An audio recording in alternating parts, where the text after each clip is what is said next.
Ponniyin Selvan. The thing is, Karthi is the expert on this. He will tell a lot. Before that, and the last word was Hail Bittu. Hail Bittu. Got it. Okay. It's a novel that was written around 1954, 55, so almost 70 years. It's been a bestseller in Tamil literature, and it's the best novel that's ever happened. It's a historical with fantasy too. It's a fictional history, and it's about the Chola dynasty. There are so many things in the book that makes it very interesting, but what I wanted to bring to your notices is I think India is so rich in culture. It's not just Tamil Nadu or Karnataka, Andhra, or Kerala or South India. All over India, a very, let me say, a very loose comparison would be this story happens around the 9th century or like from the 9th to 10th century.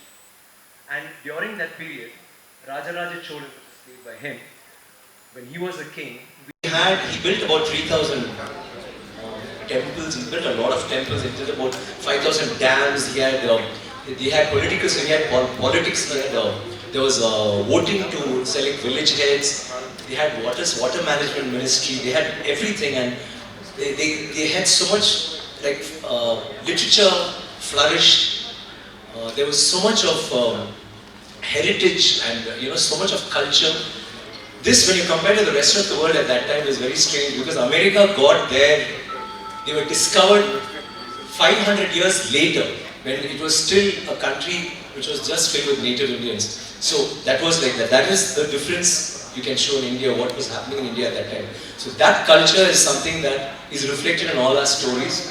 Like this particular dynasty had its borders stretching all the way to Bali and to China, and even, for instance, even Karnataka, you have in Mahabharata and in Ramayana where they say that Hampi was once considered capital of Bali. So that is the kind of influence we've all had around the world.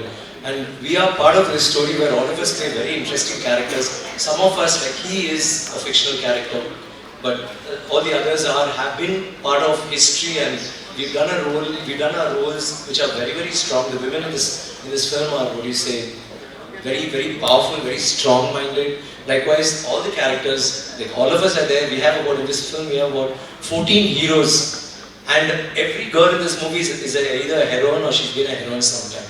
That is the kind of cast that Manisha has been able to bring.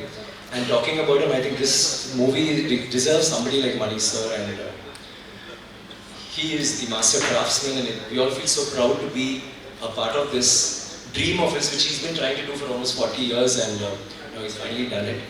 And I had the great pleasure of working with such wonderful artists, and we've learned a lot from each other. We share a lot of stories, which in Tamil, as you know, we don't have many multi-starers, so it was the first time for all of us. And we really enjoyed working in this film, and we all feel proud to be a part of it. And I feel super proud, and thank you for being here today.